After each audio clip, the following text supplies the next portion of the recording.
Stoner from Stanford University,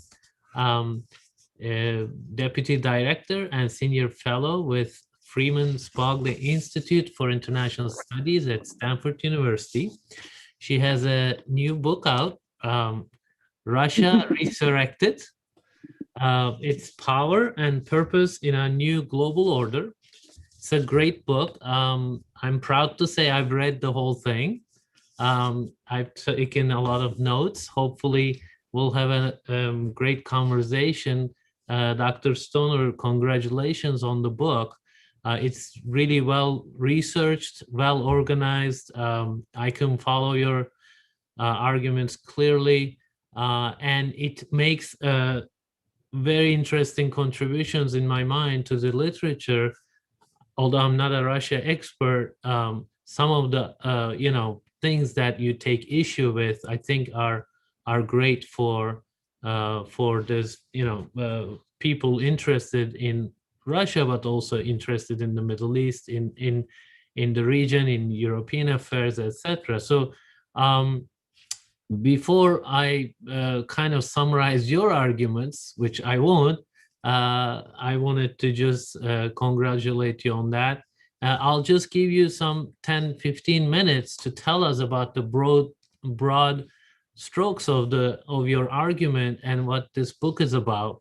And then I'll have a couple of questions, and then I want to leave a lot of room for questions from the audience. Once again, thank you for joining us. By the way, I'm Kadir Üstün, Executive Director with the Sita Foundation at Washington, D.C. Please, Dr. Stoner, go ahead. Thank you.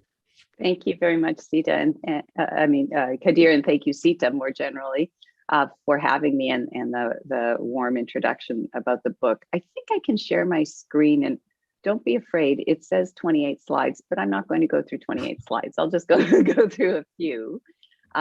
Mostly so you just don't have to stare at me, just to kind of set up the conversation. Hopefully you can now see the slides. Yes, we can. Great, and you can still hear me, so that's good. Yes. So as Kadir mentioned, the book is called Russia Resurrected, Its Power and Purpose in a New Global Order, and it's published, I know they would want me to say, by Oxford University Press. That came out in February of this year. And it basically came about out of some frustration with the way Russia was being characterized and kind of dismissed before 2016, particularly among US policymakers. I actually, the reason this presentation has a question mark after the word Russia Resurrected is because that's what I wanted to put in the title. It's a question, right? And so the book really goes through in what ways Russia could now be considered a global power.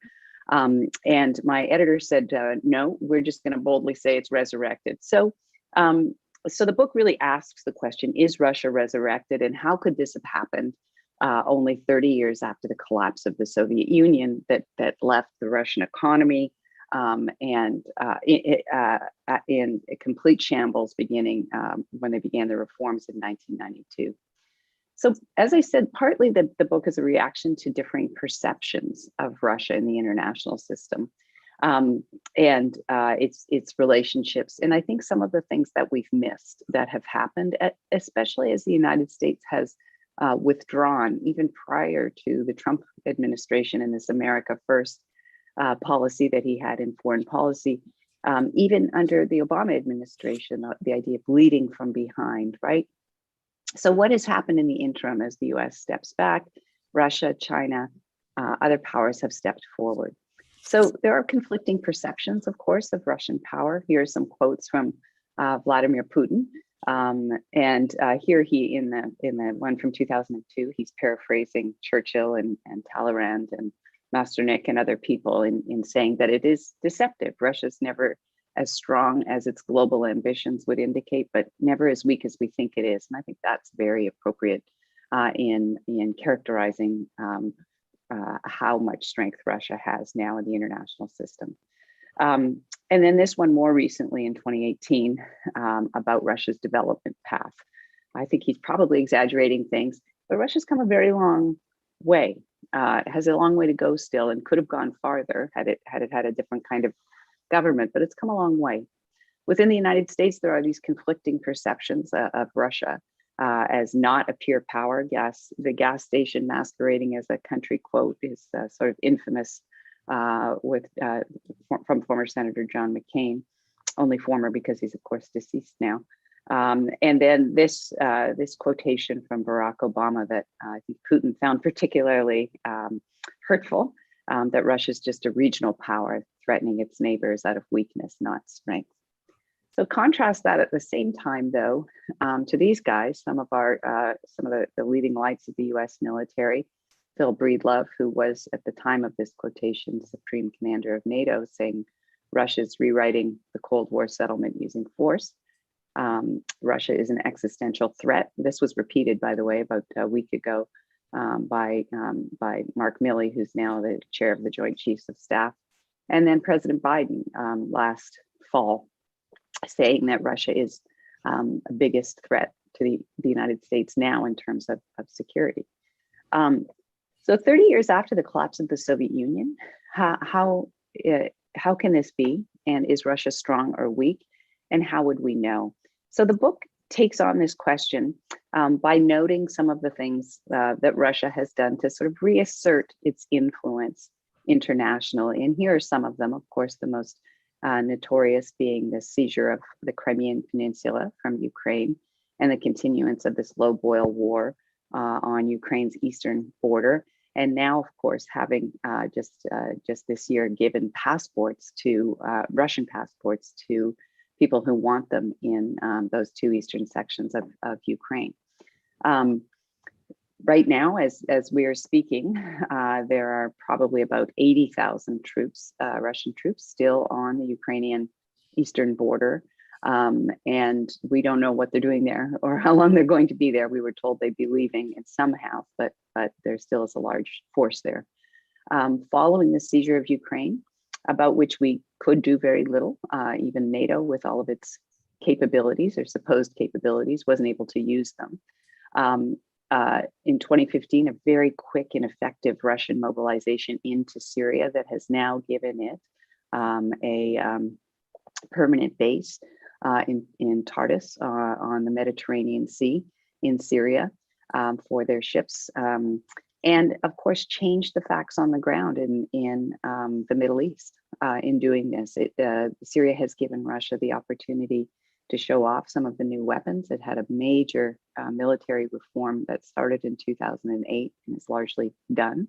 So we saw some of the new Russian military, professionalized soldiers, far fewer conscripts, a smaller, more capable rapid reaction force with new cruise missiles that are dual nuclear, non-nuclear, conventional capabilities. We saw the S-400 weapon system, and I'm guessing that a lot of you are primarily interested in Turkey. And of course, selling Turkey the S-400 system was problematic from a NATO perspective. Finally, the US election interference, Brexit interference, showing Russia using different sorts of tools in its panoply of power options, right? Changing the information environment as well as using military, and then also using money, behaving in a slightly different way in this respect than the Soviet Union did. The Soviet Union was really trying to spread a certain ideology around the world. Of course, that was communism. The importance of that in decisions in Soviet foreign policy making sort of waxed and waned over time. Russia is going now into the international community without a specific ideology per se. There's obviously a bent towards sort of conservative traditional values, but that's largely an appeal to those who already hold those values in other countries. But it's also using money to try and undermine the stability in Europe in particular, by doing things like financing or helping to finance people like Marine Le Pen's far-right movement in France, and also supporting populist governments in Eastern Europe, in particular Hungary, Serbia, and beyond.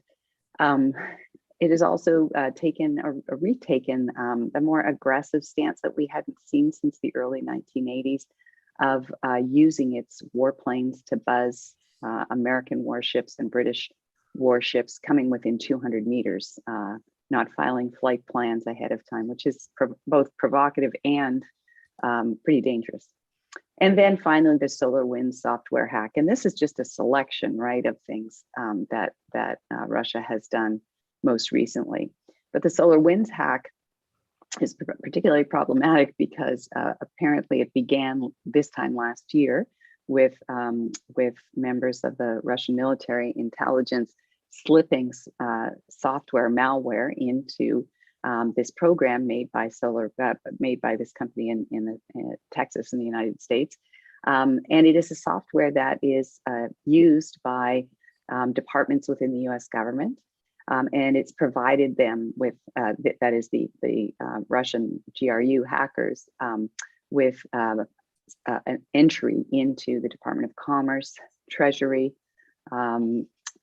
State, just to name a few, the CDC for some reason. And they were allowed to troll around and we think vacuum up information until it was announced, at least, that they were discovered in December of 2020. So that's a long time to be hanging out. So all of these things have made people like Breedlove think, Russia is getting more aggressive. And then there's the other secondary question, are we in a new Cold War with Russia? I will tell you, no, I don't think we are. But others like good old Mikhail Gorbachev, who is still around and kicking, you might remember him, he's now 90. And who think that this is where we are. We're certainly at an all-time low in terms of Western relations with Russia. Even the Europeans, of course, have maintained unity and sanctions against Russia since 2014. So this is just some quick facts on Russia, only to point out the fact that when we generally think of power in the international system, people tend to add up what countries have, right? So the GDP of a country, the size of its population, the size of its military, or how much the country spends on its military comparatively. So just giving you a few quick facts here about Russia.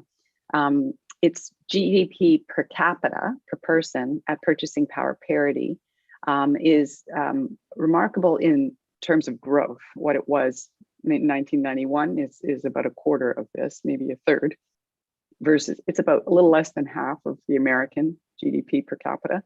And it's about roughly Greece's GDP per capita. The importance is the growth, really, right? And how much people's lives have changed since 1991. It's primarily export driven. And since we're hopefully going to talk a little bit about Turkish-Russian relations, you'll know that there's been a lot of cooperation with Turkey in terms of pipelines as well going through Turkey. It's becoming less dependent on oil, but that's still a large part of government revenue. So these are the common comparisons that you often hear when people say Russia's weak.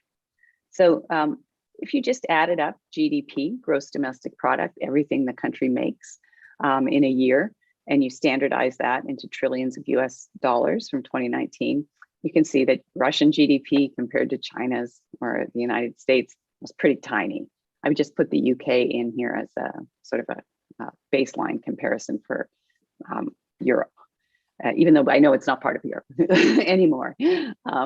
Population also, had less than half of the US population.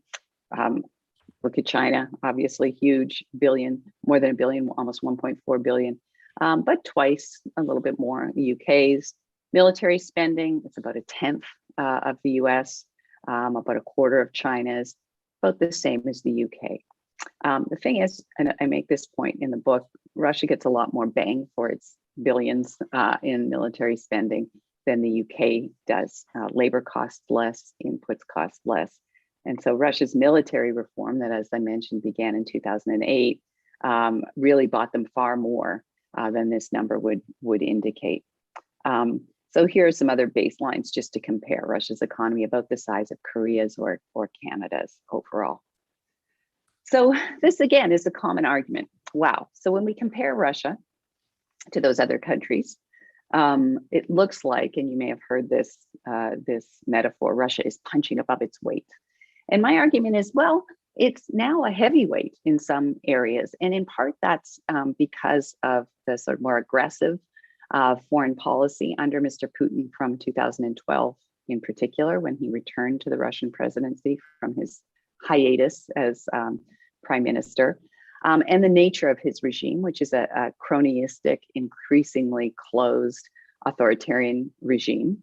And I think a different kind of regime, and I make this argument in the book, would behave differently in foreign policy. And we have some evidence of that, looking at the Yeltsin period, even Gorbachev and Medvedev, but even Mr. Putin himself in his first 4 to 5 years as president of Russia. So I say that if you just look at these kind of common men, military and money counts, and you tally up and then just rank countries, you're looking at power too narrowly. And this is why we've overlooked some capabilities that Russia has, despite the fact that, yeah, its GDP is about 1/10 of the US's, has a much smaller population and seems to spend far less on its military. So my argument is, look at traditional measures, and the book does do that. So I do have comparisons in this way, but also look at other dimensions. So not just its GDP, but what is its GDP made up of? And the fact that it's made up of oil and gas revenue in large part, but not exclusively. Russia makes other things. You will miss how important it is in the international system. And until we're all driving Teslas, or I guess Teslas are driving us, right? Although they don't do that, they're not ready for that yet, apparently, the self-driving.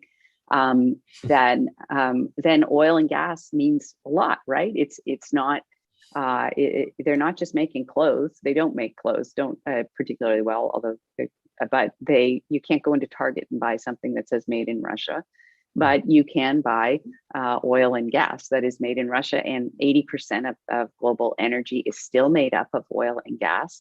So in the long term, right, that's probably not good for Russia's economy if they continue the degree of dependence on that revenue. But in the short term, that makes them really important in the international system, right? They're the second, sometimes the first largest exporter of oil in the world with Saudi Arabia. So they're a very weighty actor in a really important part of the global economy right now. They've also expanded, and this is relevant to the Middle East and our discussion, hopefully, about relations with Turkey and Syria. They've also expanded their control over the movement of oil and gas. And that's a very important thing, gives them a lot of leverage with other countries. And so Russia's power is multidimensional. It has spread globally into the Middle East, into sub-Saharan Africa, even into Latin America and South America. Venezuela, Russia owns more than 50% now of the Venezuelan national oil company. Nicolas Maduro is president of Venezuela still because of Russia. It has developed strong ties with China and India, and sells them things like nuclear power plants. And so the characterization of Russia as weak, I argue, is outdated. It has recovered and maintained some of its prior capacities. It has some new tools that we here in the United States have experienced quite directly, that are not very expensive, that are aimed at what we call sharp power, or that is sort of disrupting the information environment. And finally, its domestic political system lacks institutional checks on what is already a very powerful position of the presidency. And we have a president who's willing to use that position and enabled by a very weak to almost non-existent opposition to act quickly and without much accountability, at least for now. So unlike the Soviet Union, it has a very high risk for tolerance, and has behaved much differently. So I'll stop there because the rest of the book is really empirical, and we can get into this in terms of looking more deeply into the means of power, where Russia exercises its power and influence, and in what policy areas and how important it is in those different policy areas. And then the end of the book makes this argument about why this particular autocratic form of government under Mr. Putin has come to act this way, and that it's not inevitable that a different regime type would probably behave differently in the international system. So, Kadir, how's that? Can I stop there? That sounds great. So if you can, yes, thank you. So my first question is, you talk about how actually, when people talk about Russia as a sort of, especially you take issue with the realist school, at least part of their analysis where they see an sort of Western expansion as the reason why Russia is trying to reassert itself and pushing back and all that. And you bring in some interesting discussion there, showing that Russian leaders, including Putin himself, early on, did not have huge problems with expansion of NATO. They saw an opportunity for cooperation, engagement, etc. But there comes a part in the early 2000s, perhaps 2003 to 8, I believe you're identifying that time period as when Russia basically starts pushing back and reasserts itself under Putin. And and you say that that's a conscious decision. It's not necessarily an automatic reaction. It wouldn't have been the case if just somebody else was the leader of Russia at that point. So can you open that up a little bit? Why does Putin choose that path? Is it just economic growth and more self-confidence? Why, with the self-confidence, you could expect that he could actually cooperate even more confidently, right, with the West. What happened exactly there, do you think, in terms of how Putin sees things and why he chose that path he did? Sure. So thanks for the question. So I would actually say the shift comes a little bit later. There's some complaining about NATO expansion, even in the 90s with Boris Yeltsin, but there's also cooperation. And the NATO-Russia Council is formed in the 1990s to also consult Russia and to try to reassure Russia. And at that point, Putin becomes president in 2000, and his first 2 terms go to 2008. So he and Yeltsin both say, well, can we join NATO? And that's kind of decided by NATO to be a little unwieldy partly because of the size of Russia. And so they come up with this NATO-Russia Council, which is kind of unsatisfactory, I think, for the Russians in that countries have interests, and I don't deny that in the book, right? There are structural interests any country has, right? They want to protect its borders, but they act on these interests in different ways, and so you can see the difference, for example, in policy between Trump and Biden right now. Well, a Russian administration will act differently also, depending on the particular administration in power.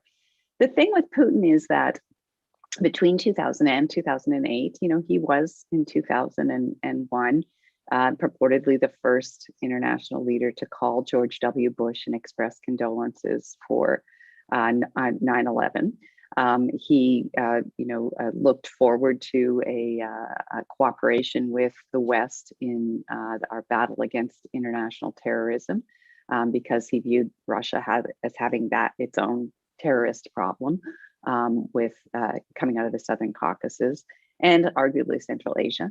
There was a lot of cooperation with respect to staging U.S. troops in Central Asia, where Russia was naturally, Russian leaders a little nervous about having U.S. troops in Central Asia, but countenanced this. And actually, even with the Northern Distribution Network, I don't know if you noticed that, Kadir, in the book, but not a lot of Americans, I think, realized that we actually were allowed to send men and material for our military through Russian airspace and even on trains through central Russia in order to staff and source those bases.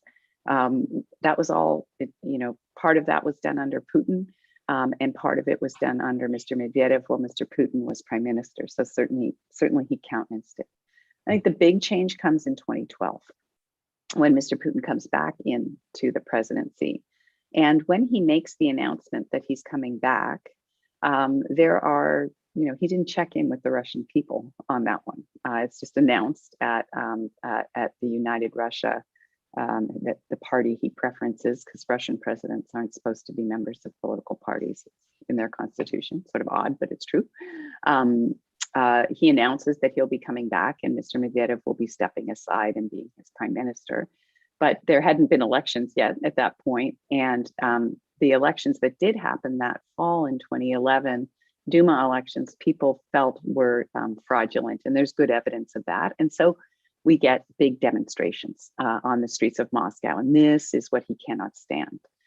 That is the real threat to Mr. Putin's regime is actually not NATO. It's the Russian street. It's Alexei Navalny bringing people out onto the street. It's videos that expose, fraud or corruption within the government. And so this is the concern.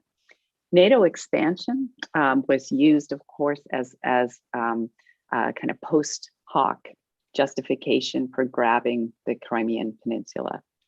And if you look at a map, I could pop one up for you if you want, of NATO, where NATO has expanded in Eastern Europe. You can kind of, this is the argument of the realists that you mentioned.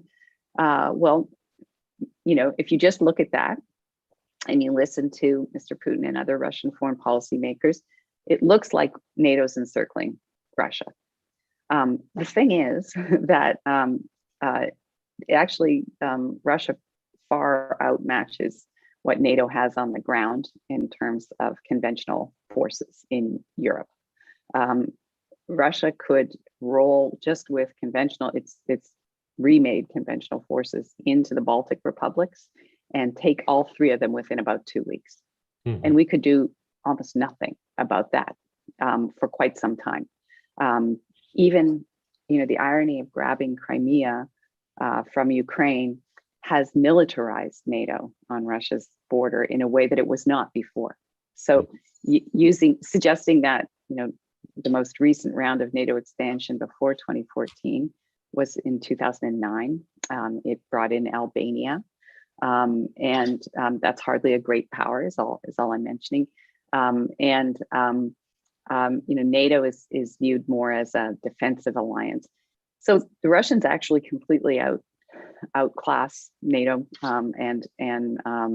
the irony is that it reignited interest in Ukraine's joining NATO and Georgia as well. So it's not quite the story that realists are putting forward. Yeah, that's the Russian line.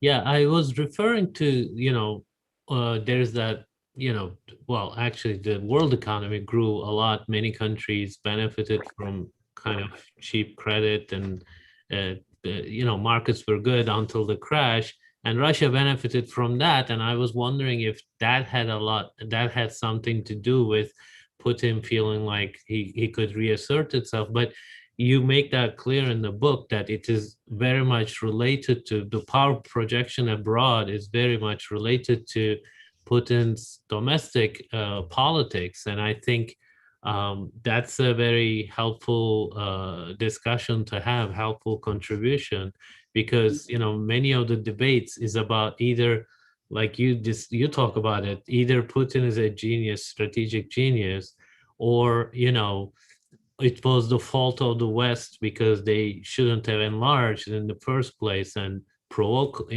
Russia into these actions that appear like revisionism in the international arena. And then I appreciated something else you also mentioned, this multidimensionality. Russia is not in any of the scenes you describe in Europe, in Middle East, elsewhere. It's not an sort of all-out power, right? It doesn't. It uses various different levers of its power in different contexts, depending on what is required, right? Mm-hmm. And then it is able to hold these relationships together that appear very contradictory at the same time. So can you kind of talk about that a bit? You can reference Europe, of course. I'm saying Europe, but you also make distinctions between what happens in Baltics and then what happens in Ukraine. It's very different when you go to Balkans. It's a different ball game. In the Middle East, it's a whole other different ball game. Basically, that also the strength of Putin's approach to international politics. Mm-hmm. How that multidimensionality plays out. Sure.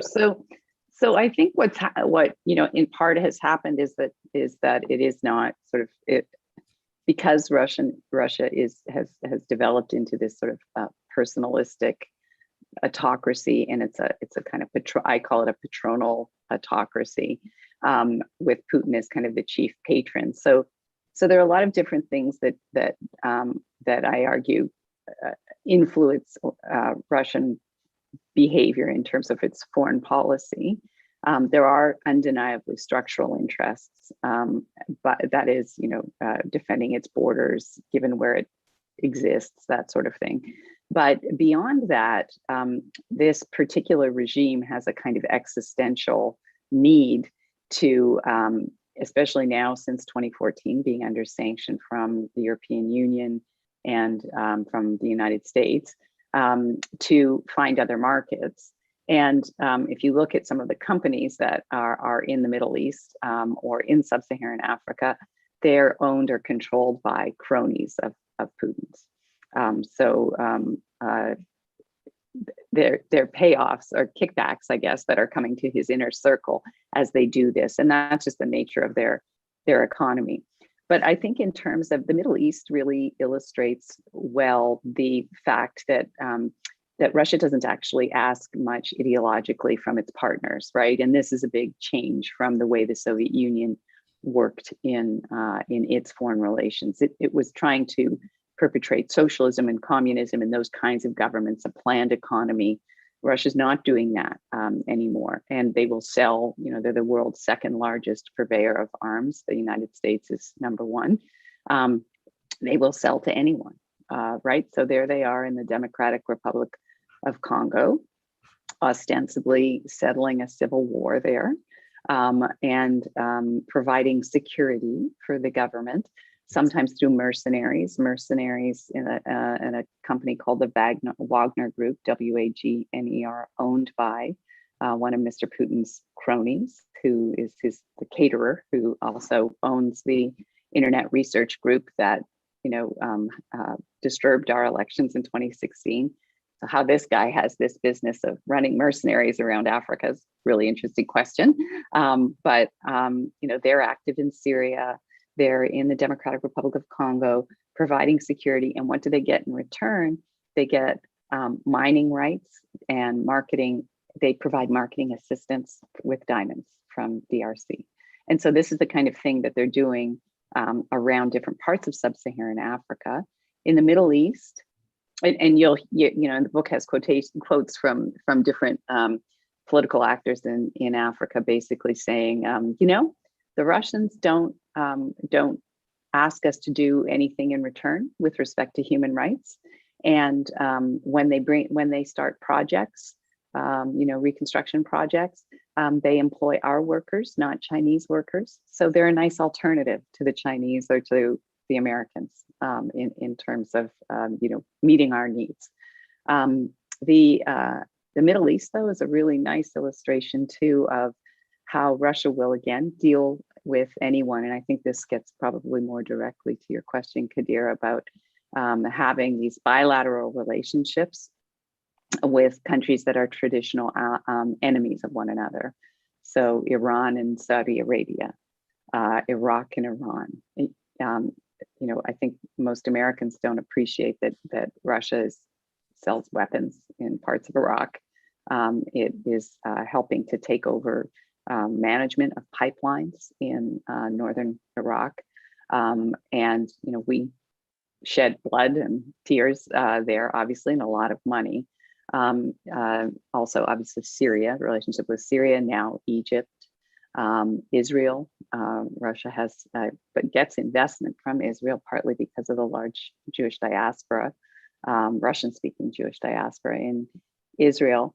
But these are countries that don't cooperate with one another, but they all cooperate with Russia. And this is a new thing, really, in the last 10 or so years. So they've become quite adept with this, obviously aided by the US's withdrawal over the last 5 to 7 years too. But they've rushed right in. Yes. So you mentioned the Middle East a couple times, and let's talk about Syria a bit. You quote President Obama there. We know, how he was saying Russia would be kind of their Vietnam or something, right? Quagmire, right? Yeah. Quagmire. They couldn't, So he kind of dismissed that Russian intervention in Syria would have a lot of benefits for Russia. The gas station analogy, sort of, there is often this underestimation of Russian power, and you outline those various levers of power that Russia uses, be it sort of information technology area, disinformation and manipulation of media, etc., be it military power, the Wagner group in Libya and elsewhere, or nuclear power. It doesn't try to dominate that area, but whatever strength it has, it uses it well, and it uses it ideologically, as you said. So when you look at Biden's perspective, let's say, right? He said certain things about Putin, and just to backtrack, like Turkey's S-400 purchase, like you mentioned, has a long history. Of course, we don't have time to discuss all of that, but Turkey is very frustrated with the U.S. side as well on this, because there was no air defense system, and Turkey made many attempts to discuss this with NATO, with the EU countries, tried to acquire different, but of course Russia showed up with the sweetest deal. So and fast and quickly, right? Yes, it takes NATO forever to make a decision. Absolutely. So exactly heart of my question. So when US leaders, American leaders like this either underestimate or ignore some of the moves that Russia is making, what is kind of the cost of that? And then what is sort of, do you find Biden current administration's perspective on Russia somewhat, more down to earth, realistic, and I don't know how you would qualify it, but can you elaborate? Pragmatic, yeah. Pragmatic.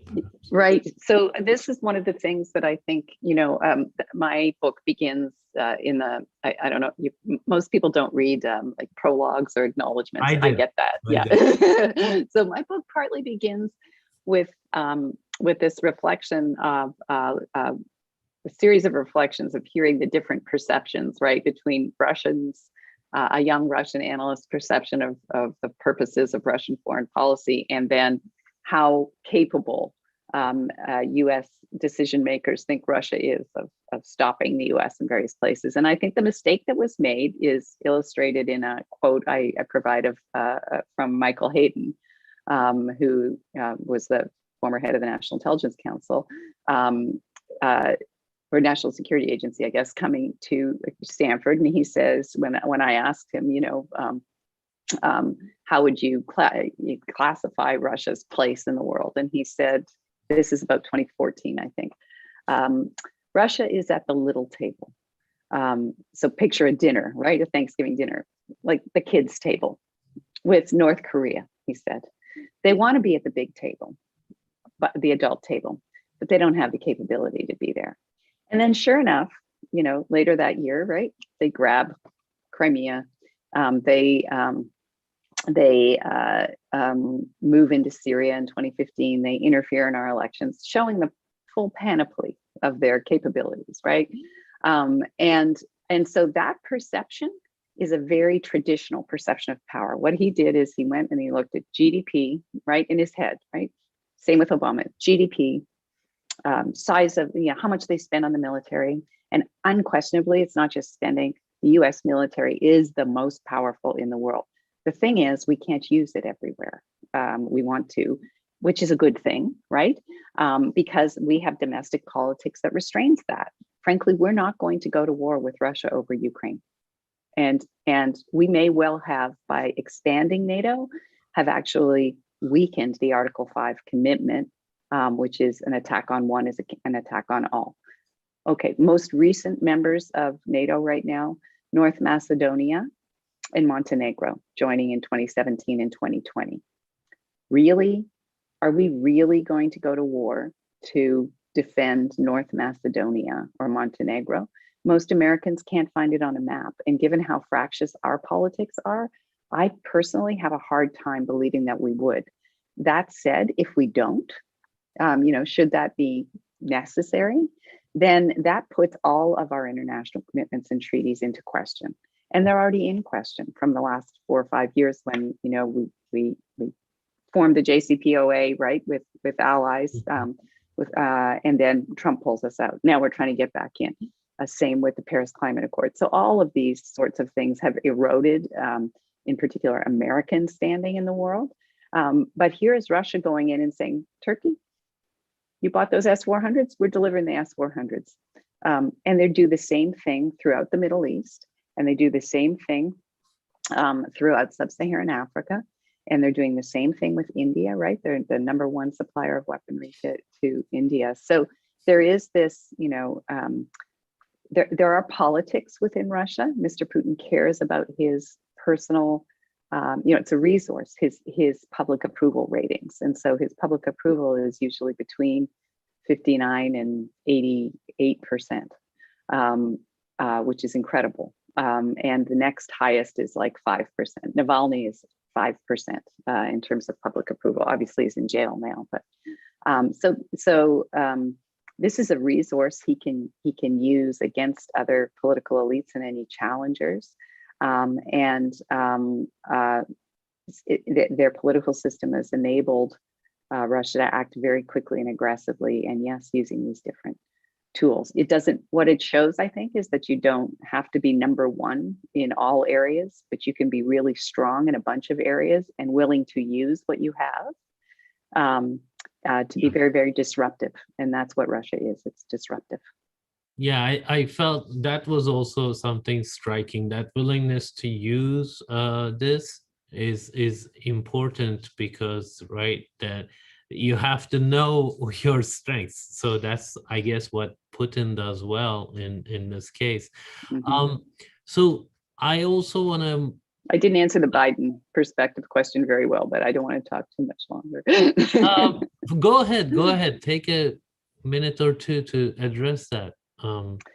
So obviously Joe Biden knows Putin well. Mm-hmm. He's met him many times. He's also spearheaded our Ukraine response under the Obama administration, such as it was, and it's not nothing, right? So what is this administration likely to do? Cooperate where we can, or have to, right? You can't dismiss Russia anymore. You can't have this approach that Michael Hayden had back then. I don't think it's an approach that he would cling to anymore. But at the same time, you have to be very careful not to underestimate not only what Russia can do. We can do a lot of these things too. We can do more, right? But what it's willing to do. And I think that's really what's changed since 2012 and Putin coming back. He's now, made this wild rush to stay with constitutional changes to stay in office until 2036. He can legally do that now.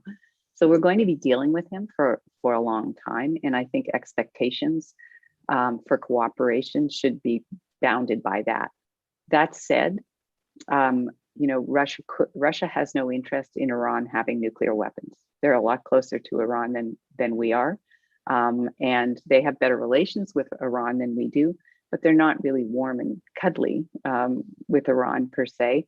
And they can be helpful with that particular negotiation. They could be helpful with North Korea as well. They will be unhelpful with China because partly through our own policies and largely through Russian and Chinese policies, Russia and China are now very close. Mr. Xi and Mr. Putin refer to one another as their very best friends. They've given each other their country's highest, honor for foreign citizens. Investment. One of the things the book does is also look at foreign investment in Russia, which could be far higher than it is if they had an open government and rule of law and less corruption. But where is investment coming from as we have Russia under sanction and the Europeans have Russia under sanction? It's coming from China, and it's coming from the Middle East as well. So, countries that we think of as in the Abraham Accords, right, that are purportedly friendly with the United States, like the United Arab Emirates, Saudi Arabia, Qatar. Guess who is investing in Russia right now? Those countries. So, there are alternatives. Russia is not picky about who it's dealing with. Yeah. And it presents this kind of traditional conservative front. This is also a newer thing with Putin that he's clinging to. And so that is kind of attractive, or it's not unattractive as opposed to the sort of liberal hedonistic West. So you mentioned China. I wanted to leave that question to the end, but I want to just plug in for another minute. Do you see an awareness or recognition on the U.S. policymakers' minds or approach to ensure that there is, they're not on the same side, right? Russia and China. Do you feel like there's enough recognition or willingness to make sure that they remain apart? Or try, Kadir, increasingly they are on the same side. So if you look at their votes, for example, in the United Nations Security Council, they vote in almost lockstep as a bloc. And the Security Council can, of course, veto things, right? They have to have unanimity. So they both, they vote the same way. China needs Russian oil and gas. It can buy from different places, but Russia is right there. Obviously, huge, geographic advantage. The gas pipelines and the loans that Russia can get are the gas and oil pipelines are flowing to China. Russia can also get debt from China. So it borrows from China when we're sanctioning that. Now they are sort of playing with interest rates because Russia's not in a strong position there. It's being made more inconvenient to borrow from other places. We are about to impose sanctions on Russia that will take effect in the middle of June. That will make it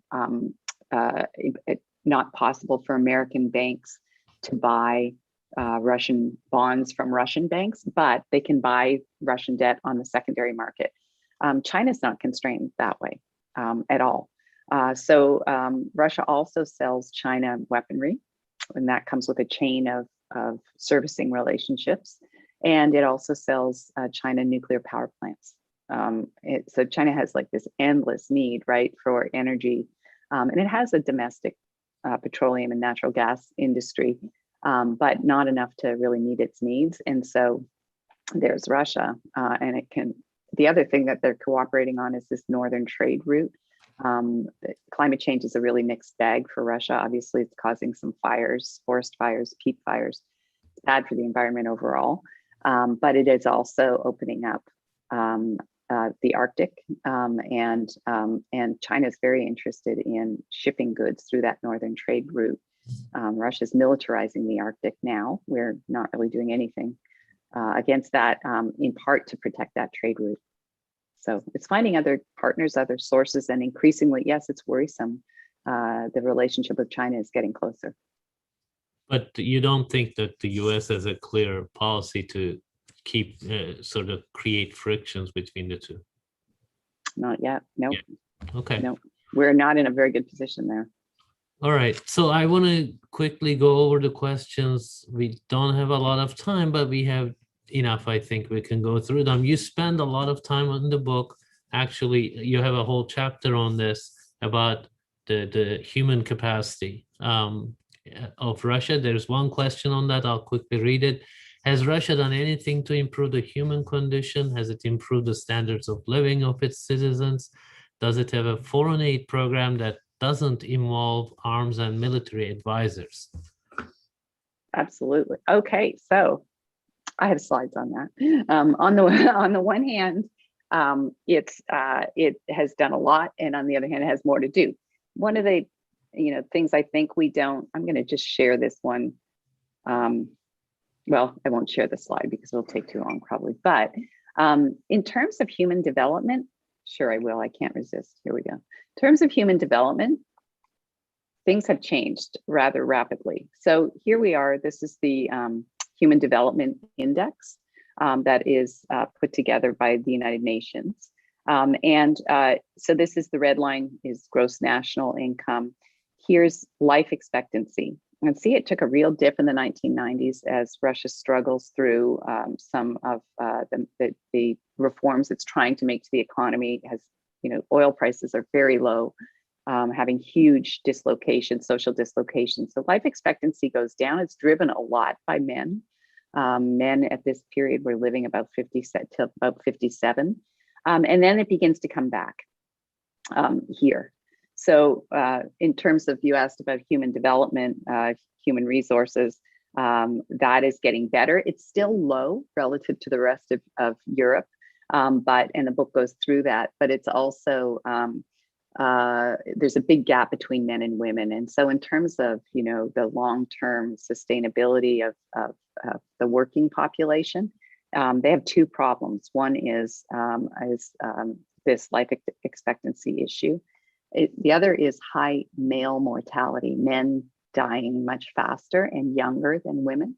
Mm-hmm. And men are still the majority of Russia's labor market for now. But what they have in their favor is, high education levels. They have the highest number of engineers per capita. But what an engineer is in Russia, as opposed to here in the United States, is often a different thing. We know they're very good at computer programming and hacking. So, all of that is positive if you had an environment that was conducive to innovation and technology, and that's what they don't have. And that's partly what this shows, is that's a bigger problem. The book also goes through things like patents and how much they spend on research and development relative to other countries, and it's lower. But here's the other thing that's happened that we haven't talked that much about, which is a decline in openness of Russian society and politics. And so this is using the Freedom House scores broken into different areas. So the quality of elections has declined, right? They're no longer free and fair. I have a friend who says the only thing surprising about Russian elections, is a Russian friend, is that they happen, not who wins. That said, Mr. Putin has some genuine popularity, but the elections are not free and fair. Civil society activity also we see with Mr. Navalny, more recently, a bigger shutdown. So they've made progress here in macro trends, but this hasn't yet translated into Russia being an innovation economy yet.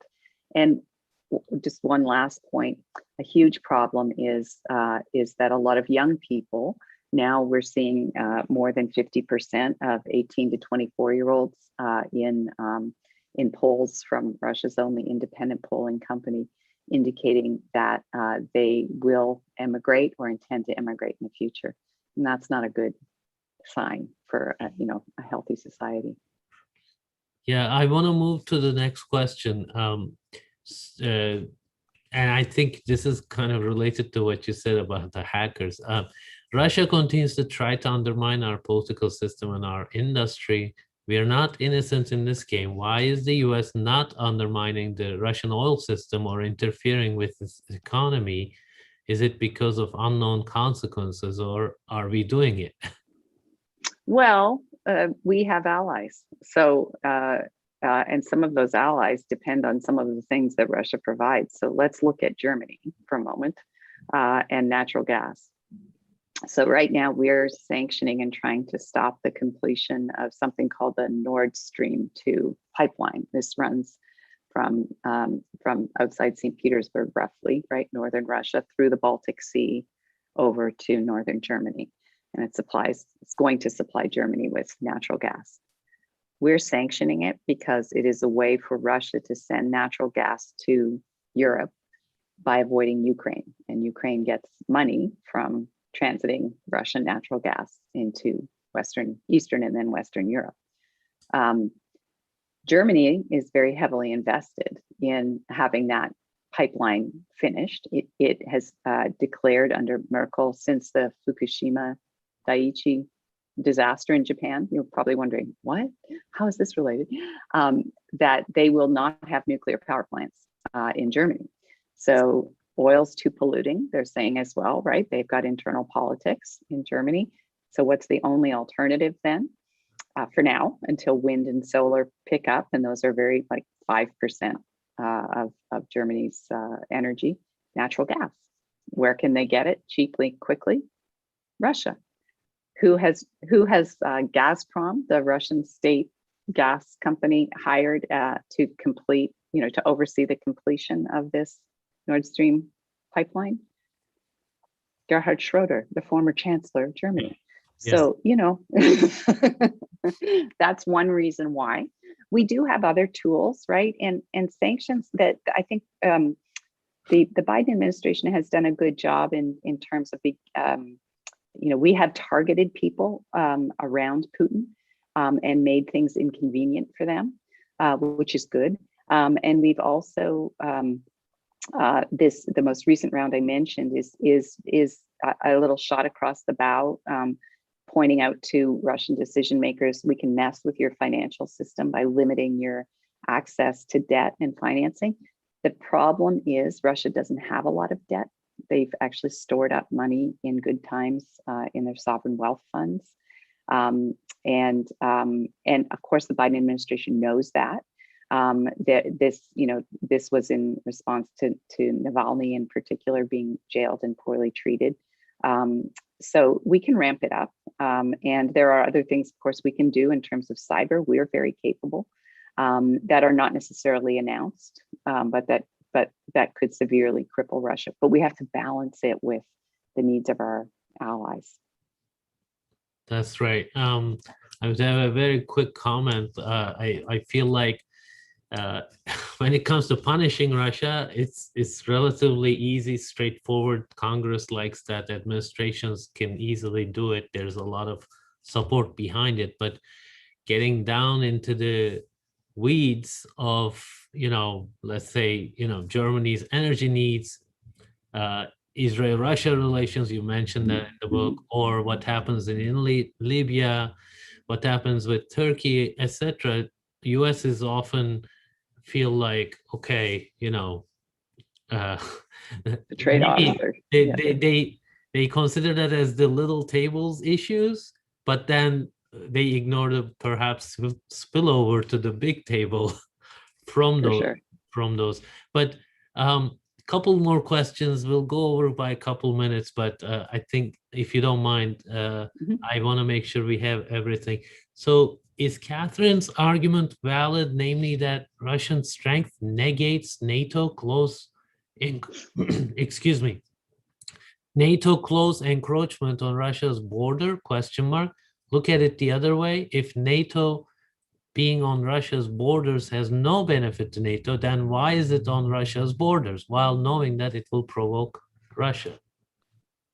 So, okay, that's a great question. So why did NATO bother to expand? So we would have to go back to the Clinton administration and that decision to expand that was made then. And part of it was, again, made with our European allies to have this vision in step with the European Union for a NATO whole, for a Europe whole and free. And so, still operating under the hangover basically from the Second World War, that we would never again have this, have a continental war in Europe, and that by establishing standards both for economic access to the European Union and political access by having political standards and NATO, what we would do is lock in those countries in Eastern Europe into a Europe whole and free. So from NATO's perspective, and it is kind of hard to understand this from 2021, right? The perspective of 2021. This is a defensive alliance, but it is mostly a political alliance. And so NATO kind of changed from what it had been. And we don't have hundreds of thousands of troops in Germany. Germany is not highly militarized, right? That was before, that was then, this is now. Germany has maybe 5 tanks. They're not allowed to have a big foreign presence anywhere according to their constitution. We do not have, the way NATO operates, and you would not know this from listening to our former president, Trump, or from listening to Vladimir Putin, you don't pay money into NATO to be a member. What you do is make a commitment which almost no members of NATO, old or new, meet, to spend a certain percentage of your GDP on military, right? And you create weapon systems that are coordinated with one another, and you train together. So it's not as though NATO expansion has suddenly meant that the US has put troops in Poland, in Hungary or Poland or Albania or Croatia. That's not how NATO works. So I think people don't understand that. What it has meant is actually we drew down the size of the military presence that we had in Europe as NATO expanded. So actually NATO expansion meant fewer US troops in Europe, not more. We only now have put in very small rapid reaction forces into Poland and Hungary since 2014 and the seizure of Crimea. So the irony of the seizure of Crimea by Russia, and Russia pointing to NATO expansion as one of the reasons they did it, 5 years after the most recent round of expansion, right? Hadn't expanded since 2009, and the expansion was Albania. The irony is that Putin has actually put in more forces, US forces, into Poland and Romania than were there before he seized the Crimean Peninsula. So NATO expansion didn't mean a militarization of Eastern Europe. That is a complete misunderstanding. What's more is Russia has, even with those Russia rapid reaction forces, a huge conventional advantage in that region over NATO. So I mean, they could now just roll right into Poland if they wanted to be perfectly honest. We haven't touched on the defense updates of their military, but it's pretty significant. Yeah, you talk about that book, so everybody should buy this book. It's very well researched. There's a lot of data also. It's coherent argument. I want to just combine the last 2 questions. One of them is specifically on Syria. Is Russia going to stay in Syria, continue to support the Assad regime? Is there any sign of discontent with the Assad regime? And then the other question is, given that relations with the Middle East, it's very active, and then with China, isn't it already at the adults dinner table? You say in the book you do define it as a global power. Yeah. as opposed to regional power, Mhm. whatever. Uh, um, so do you feel like it's already there, that we need to look at it It's more there. seriously? Yeah. Yeah. Oh, it's there. And I think that's why you see the much more informed comment from Biden by 2020 than, Obama in 2015, noting that Russia is the biggest threat to our national security, not China, Russia, right? So the only country in the world that can actually deliver an intercontinental ballistic missile with a nuclear warhead to Washington under 30 minutes is Russia. It ain't China. China is a competitor in a different way than Russia. But Russia still has that capability, as the Soviet Union did. But now it has a lot more capabilities as well, but they're different capabilities, and they use them differently. So it's definitely at the big table now, and I think our national political leaders understand that, as does our military. In terms of the first question was Syria. Syria. So I Yeah, guess, given that perspective, is it serving Russia's interests to stay in Syria? hugely. Yeah. Huge payoff so far.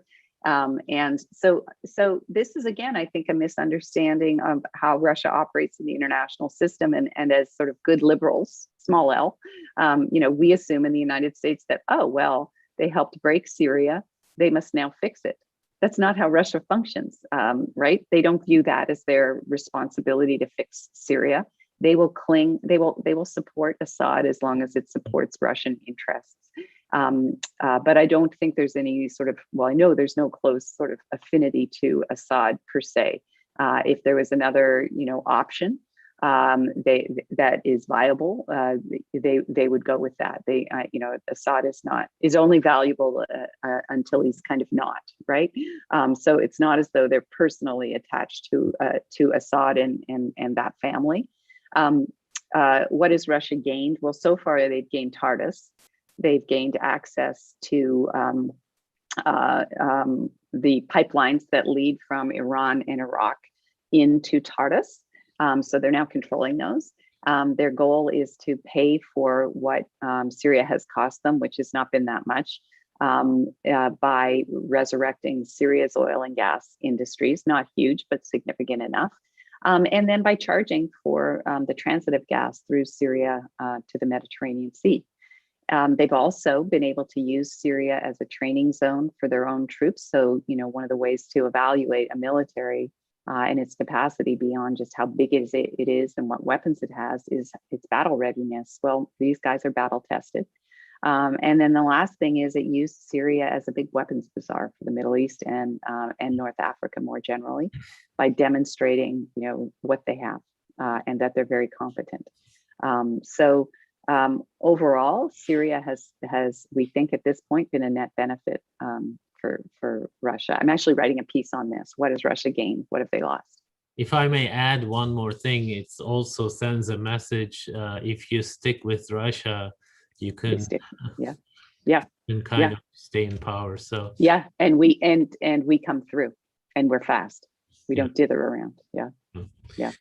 Well, Dr. Stoner, Kathryn Stoner, from Stanford University, we feel privileged to have had you. This discussion has been great. I think I recommend everybody take a look at this book, Russia Resurrected, from Oxford University Press. So thank you, Dr. Stoner. We hope that we can engage you in some of our future discussions as well. We appreciate you joining us. And I want to thank our audience on Zoom and on social media as well for following us. And thank you for your questions as well. Have a great one, everyone.